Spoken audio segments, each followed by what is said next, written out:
I fall asleep under the trees. I follow where the current leads. Whispers in the woods, they call to me. Listen as the wind awakes the leaves. Welcome to the Wellness Project Podcast. I am your host, Wilson. Each episode aims to bring mental health awareness through exploring psychoeducation, scholarly literature, professional interviews, and the personal stories of people's journey to mental wellness. So, with that said, let's get started. I can feel the mountains come alive. It feels like my whole life I've been blind. This podcast is not intended to be a substitute for therapy. If you are experiencing mental distress, please seek professional help. You sound louder than me. It's because you are. Yeah, I can be. Oh, it's been a while. How you doing? I'm busy. I think I'm in like if I was on a freight train and it was going full speed, I'm okay with that. But I don't think I could stop it right now. I've got too many things going on. Lots of plates spinning. Yeah. But I think with my ADHD, that's satisfying, if that makes sense. Mm-hmm. Yep. It's different for I feel like for a while there, I was maybe not envious, but it bothered me that people could relax. Mm. And then I can't relax. So that used to bother me. I'm like, how can you be sitting there enjoying a TV show when there's all these things going on? But I just kind of come to a place where I've realized that's what's in my head. My head needs that extra stimulation. Mm-hmm. So constantly doing things is rewarding and gratifying instead of sitting down. Correct. Mm-hmm. Correct. Yeah. I'm in a space now where I don't know how to relax, and I'm realizing I never knew how to. Do you want to learn? No, not really. Not really. Yeah. Sure. So how have you been though? I've been well. It's nice. Summer's a nice time for me. I finished my classes a few weeks ago, Mm-hmm. and I'm just relaxing. You're not doing any research stuff at the moment, or? No, I'm gearing up for that for August, but Okay. yeah. So when the semester starts, I'll be researching. I'm going to be I never published my dissertation, so I'm going to be doing my dissertation research to hopefully elevate me from associate professor to full professor in the next 5 years. Really? Yeah. So I'm going to be doing my research, my Going back. and redoing it, bringing it up to today's times. I didn't know that was, so when you do your dissertation, it just needs to be board approved? Committee approved. Committee approved. And then you're good. Yeah. Oh, okay. See, I thought, it had to come out in one of those. A journal? Yeah. No, that's up to you to do that. Okay. But the committee vets your dissertation to make sure that it's quality work. Yeah. And then after that, you make your revisions based on what the committee recommended, and then you publish it. Or you publish it in the Library of Congress. Yeah. But it's not published in a journal. Oh, I see. Okay. Cheers to a year of getting there. Mm-hmm. I'm almost there. Almost there. It'll be here before you know it. Yeah. So I want to talk a little bit about identity development, specifically non-heterosexual identity development, Mm-hmm. and what it means to come out, and the theories behind how gay people develop this non-heterosexual identity. And I want to just be clear that I'm talking about people who are lesbian and gay, but my experience, I'm a gay man, so I'm talking from my personal experience and how this relates to me. I'm not talking for everybody. I'm not talking for people who are trans or people who are bisexual or people who identify as queer. I'm talking as a gay man. This is how I experienced coming out. Mm-hmm. And so there are multiple dimensions of our identity. There's race, gender, religion, class, culture, and sexual orientation or sexual identity. So there isn't just one is more than the other. No, they're all kind of revolving around your core identity, or they're all kind of making up your core identity, Who you are. who you are as a person. And your identity is your single most important possession. It defines everything about you. Yeah, and I think that's probably why it's so hard to wrap that up into a pretty box with a bow on it. You know, I mean, I really, it baffles me that we don't teach this at the primary level, but I think it's much more complicated than what people believe it to be. Yeah, because there's a lot going on with multiple identities, because as many people as there are, think about the number of identities that people have and the experiences that they have with those identities. So all the people experiencing identities differently, but yet somewhat similar. True. Yeah. The way that people experience race or religion or culture or gender or sexual orientation, there's all some sort of kernel of truth behind how they collectively experience it. Yeah, and you probably all, address these or face these at different points in your life, right? Oh, for sure. Yeah. And they come and go. So some are more salient than others. For example, a gay person being in a room of all heterosexual people, my identity as a gay person is probably going to be a little bit more prominent for me, because that's kind of what's on my mind, being in a room of people who don't identify the same way as I do. Yeah. Whereas, maybe we're someone that identifies as being a female surrounded by a bunch of females. Right. They're going to interact differently, Or a group of Lutherans. Okay. They are different than a group of Muslims in their behaviors, but they're all kind of not surrounded, that's the wrong word, but they all kind of situate themselves around one identity. Yeah. Like before I was here meeting with you, I went and got my haircut at this place. It's more or less like a little community where they all are religious. It's a religious community. So the whole area is completely dry of any sort of alcohol. Mm-hmm. And it's like I'm walking around the streets there, after I parked my car, and it was a different vibe. Like there were, kids riding their bikes in the, middle of the road. And like, it seemed weird, but there were like a lot of people reading books, like, sitting on their rockers. And I'm like, this is just a little bit different, but so based off of your identity, you will assimilate to your community. Yeah. Or you'll stick out. Yeah, exactly. Yeah. So when talking about sexual identity, it's made up of sexual attraction and sexual behavior. So when we think about sexual attraction, who turns your head? What do you look at when somebody walks by you? Who are you attracted to?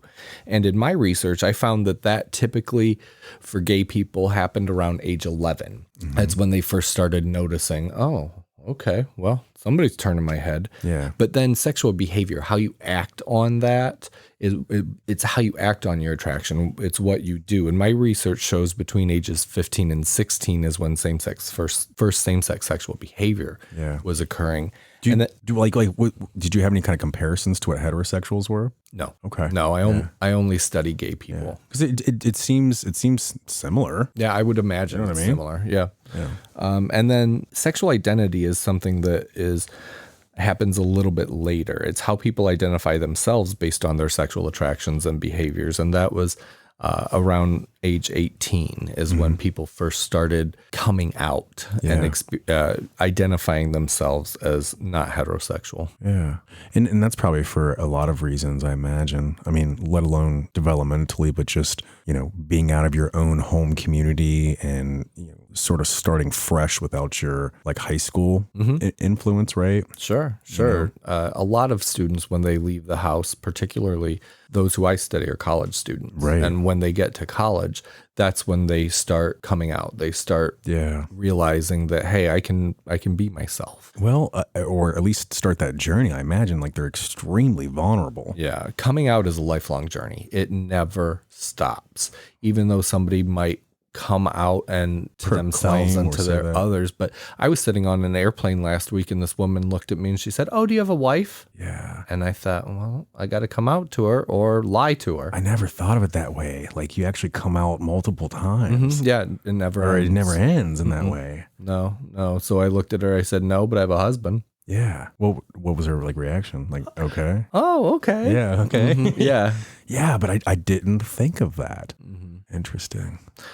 Yeah. So the idea of coming out came from like the social debutante scene when people would turn 15, a quinceañera, or a debutante ball or a sweet 16, somewhere around that age, they would come out onto the world and be ready for marriage or just not be children anymore and be able to be a woman. Well, that's the same idea for coming out for gay guys or people who are LGBTQ, I guess. Yeah.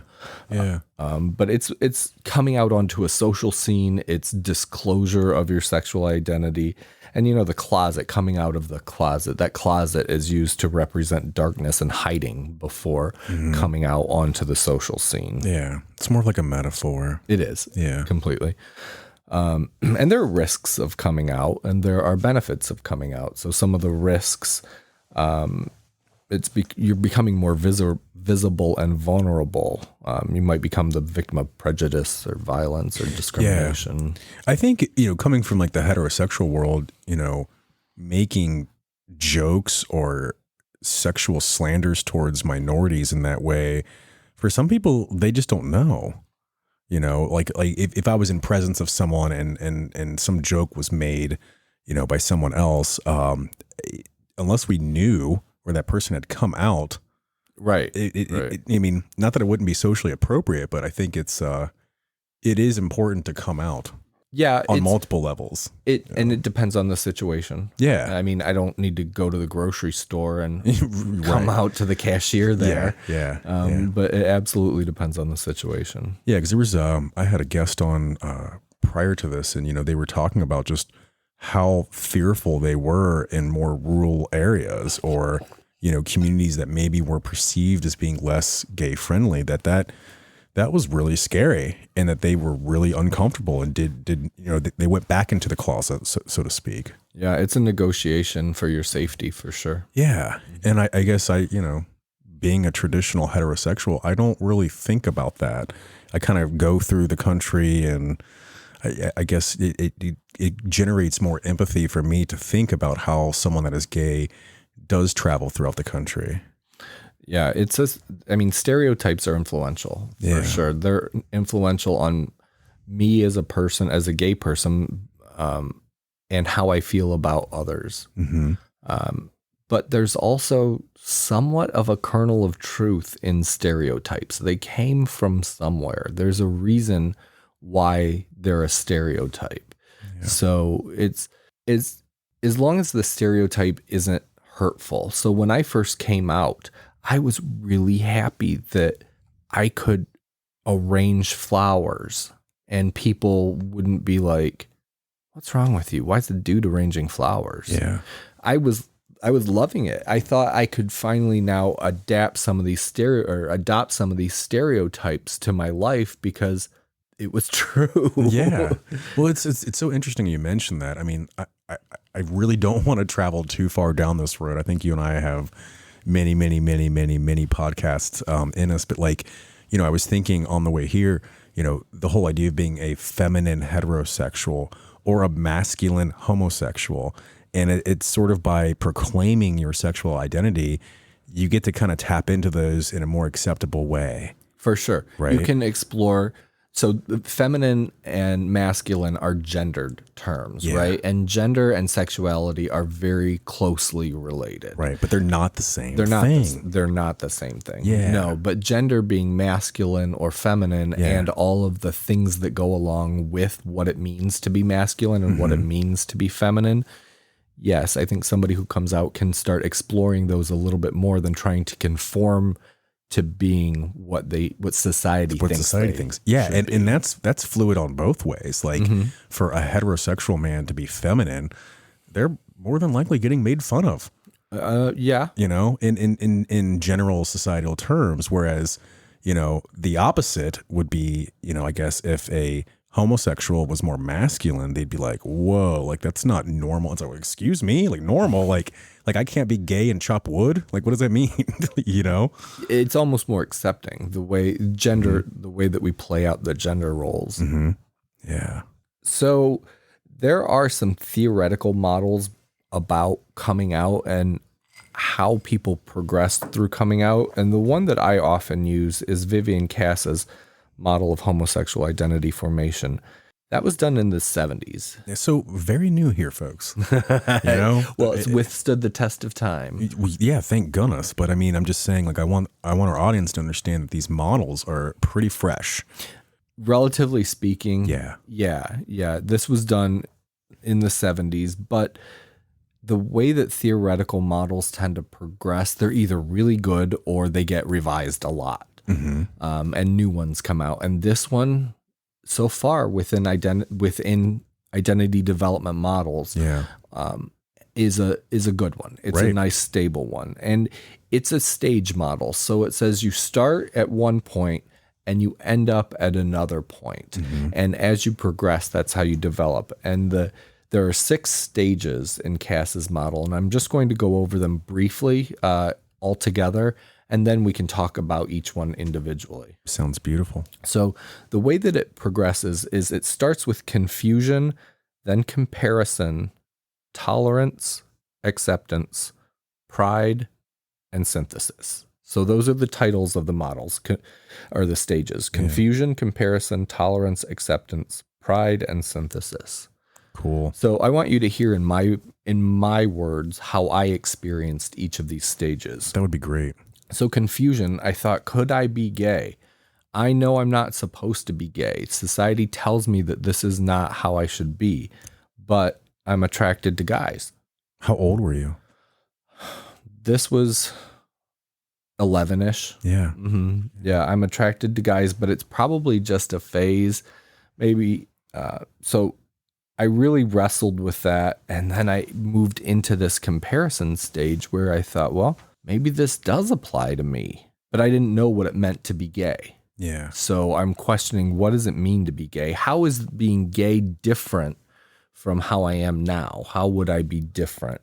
Can I ask, though, I mean, like, during this stage of your life, so, you would have been 11, 12, 13, 14. This was a little later for me. This was about 18. So 18. I stayed in confusion for a while. Yeah. But were you dating females at this time? So attraction, behavior, and identity, right? Mm-hmm. My attraction was to both men and women, and my behavior was to both men and women. So I was bisexual, although I was closeted. So I wasn't telling people about the guys that I was with. I was only telling people about the women, and had a public woman persona. Like, I was with a woman. Yes. Well, at that time it was a girl. Yeah.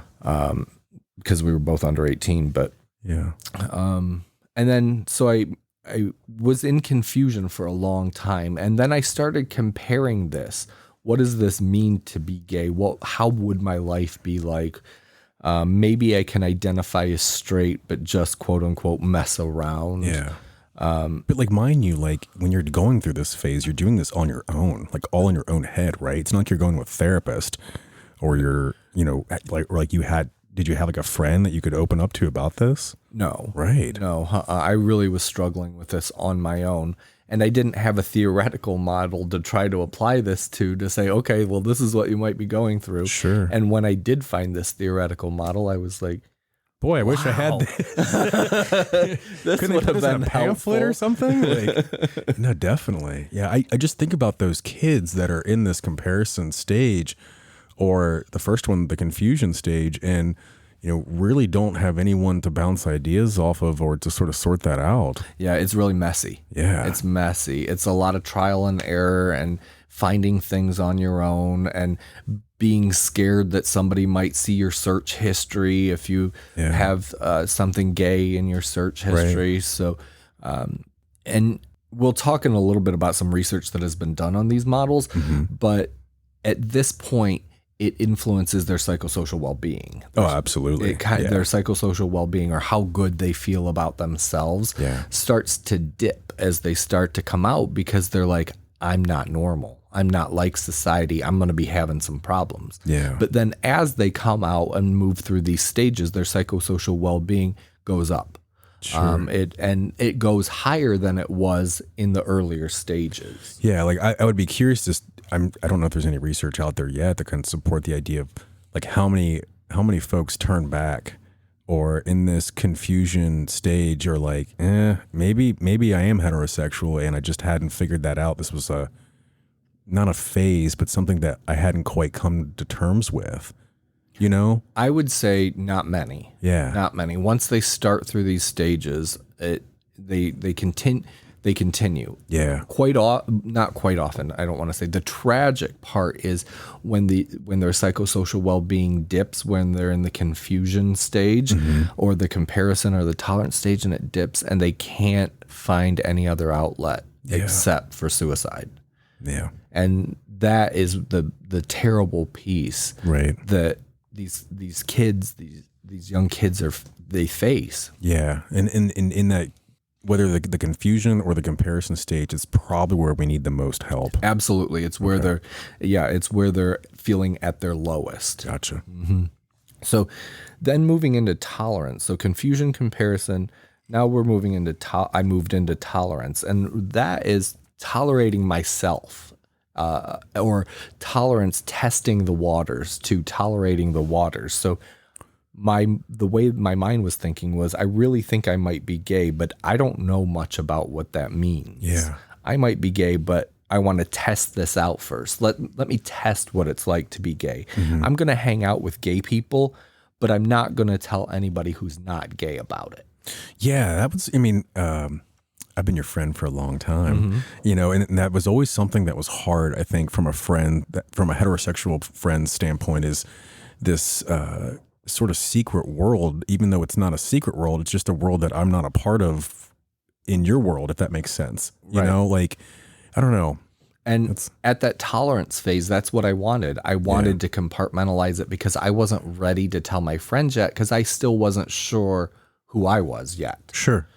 Yeah. So it helped, that tolerance stage helped me become a part of an gay community. There you go. Yeah. And find other people and start to realize that I like this. Yeah. This is who I am. This makes sense to me. I feel like other people get me. Yeah. Is there any element, because for me, like in the literal sense of tolerance, that you maybe were kind of giving some of the heterosexual people some slack a little bit too? Is there some of that tolerance to be like, let me educate you and say that your joke is not funny, or the way that you're treating me is not okay? It doesn't have to do with that kind of a tolerance? Not yet. Okay. When I moved to the pride phase, we'll get to that in a sec, but after tolerance, after I tested it out and decided this is who I am, then came acceptance. Oh, I see. And so acceptance for me to accept myself, but also for me to tell other people and have them accept me for this. Or not. But that you're ready to accept yourself regardless of the fate of your friends and your family, and regardless of the consequences. I am gay. I have to be comfortable in my own skin. It's worse for me to try to be straight than to be gay. This isn't a choice. I will be okay. That kind of thinking in the acceptance phase. Yeah. So after acceptance, then there's this kind of unique phase that I've told people about who I am, but now I'm proud of it. I'm proud to be gay. I have to let people know about this. Do you feel like there's a weight lifted off of your shoulders in that acceptance Absolutely. phase? Like, it's finally, Yes, there's a weight lifted, but there's also an anxiety created because you have to tell people. Oh, yeah. Yeah. So it's kind of, and you're not sure how people are going to react. You don't know. Yeah. Which again, it's something that I have to really think about being heterosexual, is the idea of, like, what you said about coming out for the rest of your life. I don't walk around showing my wedding ring and being like, I'm straight, folks, like that never comes into a conversation unless I'm at a gay bar, which that's never happened. So it's like, you know what I mean? It's one of those things where, for our gay community out there, that is something that they have to do. They do, because the norm is heterosexual society. Our norm is we live in a heterosexual society. And so being gay is it's not a visible identity. It's not like race. Right. You can't see my gayness when I walk into a room. Right. So yeah, I do have to come out, and that's unique to people who are gay, or Yep. yeah. Yeah. So that pride phase, it made me realize that I'm different from straight people, but yet I have a lot of value too. I'm not ashamed of who I am anymore. In fact, this is kind of where the anger comes in. I'm angry that I'm treated as a lesser citizen because my identity isn't a choice. And that, I think, is where you see a lot of, particularly in my field, college students be activists. They want to change the way that society is structured to be more equitable while they're in this pride phase. Yeah, I don't see anything wrong with that. The pride, I would love to spend some more time on the pride phase of it, because the way that you're describing the model is this is all internalized stages. These are stages for the individual, totally behind that. But then when we're looking at pride, you need to change the way that you view people, because this is not right? Or in a sense of like advocacy for gay rights and equality, there does, like, I don't know necessarily that the line has been drawn on how far do we need to go with this. Does that make sense? Right. And I don't know if we'll ever know. Like, the fight for equality is always a struggle. There's always going to be, especially because society's always going to be heterosexual, there's always going to be some sort of subordination of people who aren't. Yeah. But society's come a long way. It's come a long way. And in a very, very fast way, too. You know? Yeah. Growing up, for me, the issue was gay people weren't seen positively. It was in the 80s, and being gay meant you were going to die of AIDS. Right. So that's what I grew up thinking what being gay meant. I saw Freddie Mercury. I saw Liberace. They died. Rock Hudson. Like, they all died of AIDS. And that's kind of what I thought was going to happen to me if I were to be gay. So that's some heavy stuff as a kid to think of. This could be me. Yeah. Well, and also, I mean, that the main society looked at you as sick, you know, like there was something wrong with you. Well, it wasn't removed from the Diagnostic and Statistic Manual until 1972, I think. Maybe even a little later. It was, it was still a pathology. Yeah. Even in the 70s. Right. Yeah. So anyway, let's get back to the model. We're still on the model. we're good with that. We're at the last one. And so after pride comes this idea of synthesis. So being gay is just a part of me. I recognize that I'm a part of a marginalized group and I'm working for equality for all people. Break that down a little more for me, though. So I've taken my gay identity and I've kind of synthesized that identity into my other identities. I've moved from it being my most prominent, proud, pride, salient identity, telling people about it, to my gayness is just a part of me. Yeah, it's hugely important to me, but it's not the only thing that's important to me. Yeah, that's what I was like. The word that comes to mind is like, it's not all of you; it's a part of you. But I think it still is ingrained in all of you too, if that makes sense. It sort of spreads out between every other identity in some way, you know? Yeah, it influences the core of my identities, and it influences moving through that Cass's model. It influences it in a more positive way, a more holistic way, a more inclusive of all of my other identities type of way, because I'm proud of that. I'm happy with that. I'm comfortable with my sexual identity. Yeah. And in a sense, like there's some acceptance on that. Maybe not everybody will accept you. That's true. Right. But I can't care about that like I used to before coming out. Yes. That would be, yeah.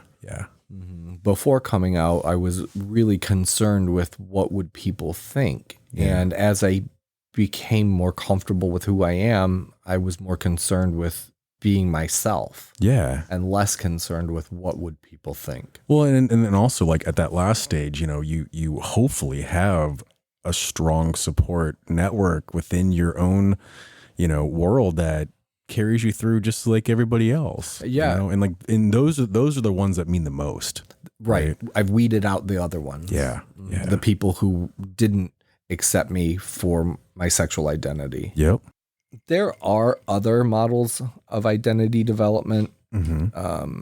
There's one, Ruth Fassinger in the 90s did a model called an inclusive model of lesbian gay identity formation. And that talks about this idea of group membership and what it means to be a part of an LGBTQ community. It also has an individual stage that's kind of fairly similar to Cass's stage. But the neat thing about that model is that it talks about what it means to be a member of a group and how you develop your group membership identity. Yeah.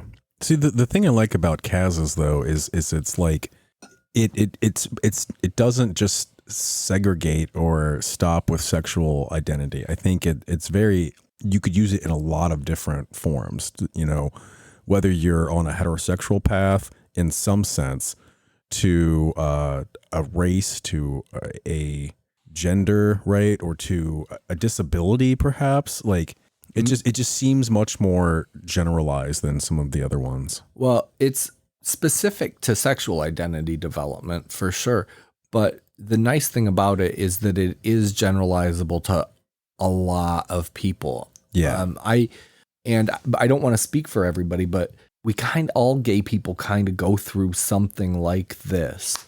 And I think that's why this model, when it came out in the 70s, was revolutionary, and it's withstood the test of time since then for a few generations since. Well, it's super important to be, cited and validated, and her model has been cited how many times? Oh, thousands. Yeah. Thousands. So if you look at the research, a lot of them stem from what Kaz has done. Yeah. Yep. You're absolutely right. Yeah. That's really cool. So.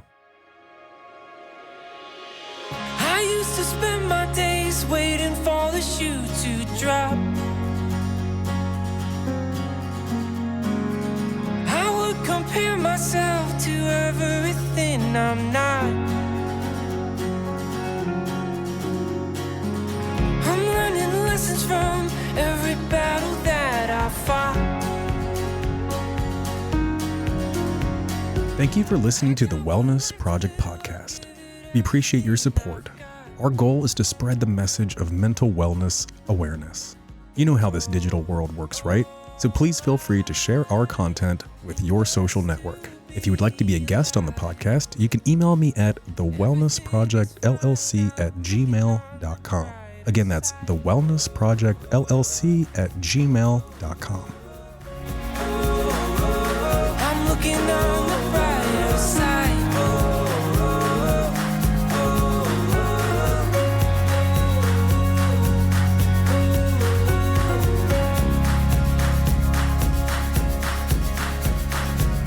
Doing my best to spend moments with the ones I love.